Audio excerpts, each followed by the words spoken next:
Yes, that's right, we have followed the trend and we are now on Teespring. You can now own the classic dive tee, Scuba Dude socks, and yep, you guessed it, a hashtag Flappy Snack Hazard sticker. And because it's a new shiny store, from the 11th until the 25th of July 2019, we are offering 10% off all of our merch. So head over to our Teespring store, which is pinned in the comments, and at the checkout, type in promo code ScubaDude.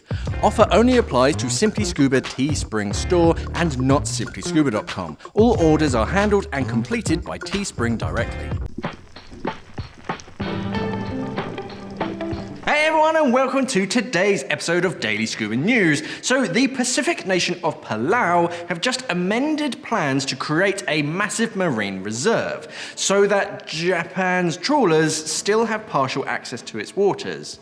Yay. So now we all know that fish stocks are overexploited around the world. In fact, the UN's Food and Agriculture Organization has warned us this year that it is. And Palau are actually seen as the pioneers in ocean conservation so far. So the plan was that 80% of its economic zone, which is roughly the size of Spain, will be closed to fishing, and the other 20% will be reserved for Palau trawlers only. But now Japan want in on that 20% area. Now Palau and Japan do obviously share waters, so yeah, this kind of does make sense that Palau are now thinking about letting, Japan in the trawler area as well. Yeah, they do a lot of trade with Japan. But Japan specifically asked for this after they kind of announced this reserve was going to be sort of put in place. Japan went, no, can we? And they basically said yes.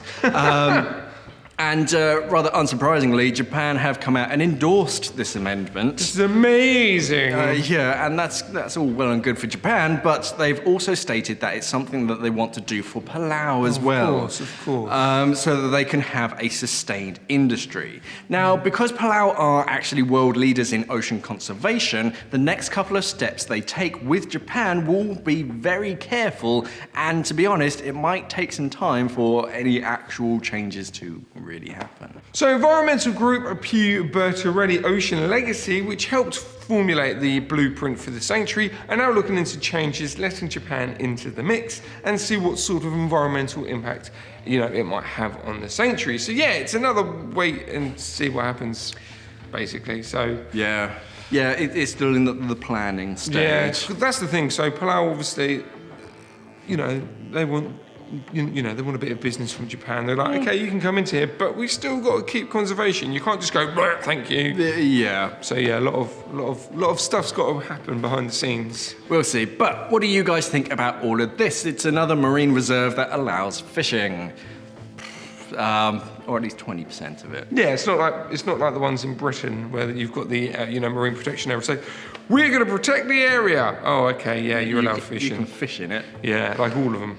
Anyway, will this have any effects on the marine life in the trawler section? Surely everything in that 20% is just going to go, yeah, screw this, I'm going to the 80% where it's safe. I don't know if that's how fish think. Let's have a chat about it in the comments. If you enjoyed this video, don't forget to give it a like, share it with your buddies, and of course smash on that little bell icon to stay up to date with all things scuba. Thanks for watching and safe diving. Bye. We are an online dive store serving the UK and the world for all your diving equipment needs. So why not visit us at simplyscuba.com or click the box on your screen.